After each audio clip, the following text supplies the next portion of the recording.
আমাদের প্রতিটি কাজের উদ্দেশ্য শুধুমাত্র আল্লাহর সন্তুষ্টি অর্জন করার জন্য হওয়া উচিত। কিন্তু যদি তা লোক দেখানোর জন্য হয়, তাহলে কিয়ামতের দিন আমাদের জন্য ভয়ানক শাস্তি অপেক্ষা করছে। এজন্য কিয়ামতের দিন মহান আল্লাহ তাআলা সর্বপ্রথম ৩ শ্রেণীর লোকের বিচার করবেন।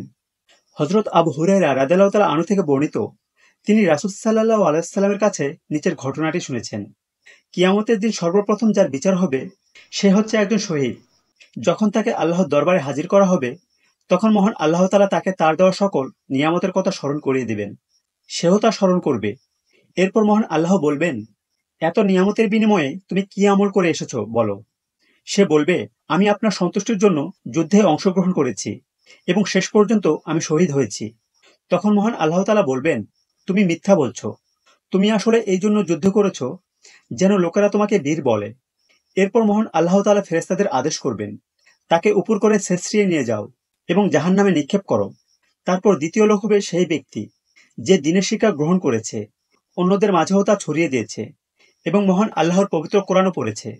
যখন তাকে মহান আল্লাহর দরবারে হাজির করা হবে, তখন মহান আল্লাহ তাকে পৃথিবীতে দেওয়া তার সকল নিয়ামতের কথা স্মরণ করিয়ে দিবেন। সেও সবকিছু মনে করবে। এরপর মহান আল্লাহ তাআলা বলবেন, এত সব নিয়ামতের বিনিময়ে তুমি কি আমল করে এসেছো বলো।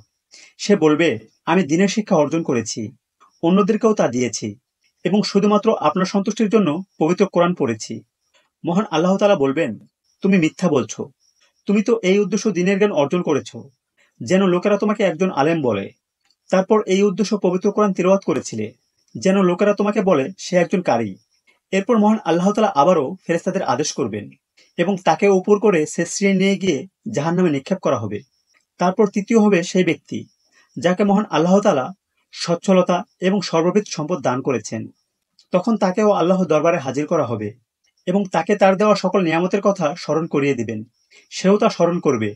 তখন মহান আল্লাহ তাআলা বলবেন, এই সকল নিয়ামতের বিনিময়ে তুমি কি আমল করেছো। উত্তরে সে বলবে, সম্পদ ব্যয়ের এমন কোনো খাত নেই যাতে সম্পদ ব্যয়ে আপনি পছন্দ করেন, অথচ আমি সেই খাতে আপনার সন্তুষ্টির জন্য কিছু করিনি। অর্থাৎ আল্লাহর পছন্দকৃত সকল পন্থায় সম্পদ ব্যয় করেছি। তখন আল্লাহ তাআলা বলবেন, তুমি মিথ্যা বলছো। তুমি তো এই জন্য সম্পদ ব্যয় করেছিলে যাতে লোকেরা তোমাকে দানবীর বলে। তারপর মহান আল্লাহ তাআলা পুনরায় ফেরেশতাদের আদেশ করবেন এবং তাকে উপর করে ছেঁচড়িয়ে নিয়ে গিয়ে জাহান্নামে নিক্ষেপ করা হবে। এই হাদিসের গল্পের মাধ্যমে আমরা জানতে পারি যে লোক দেখানো নয়, বরং আল্লাহর সন্তুষ্টির জন্য আমল করা উচিত। কারণ লোক দেখানো আমল কিয়ামতের দিন আপনাকে আমাকে সেই ভয়ানক শাস্তির হাত থেকে রক্ষা করতে পারবে না। মহান আল্লাহ তাআলা আমাদের সকলকে হেদায়েত দান করুক। আমিন।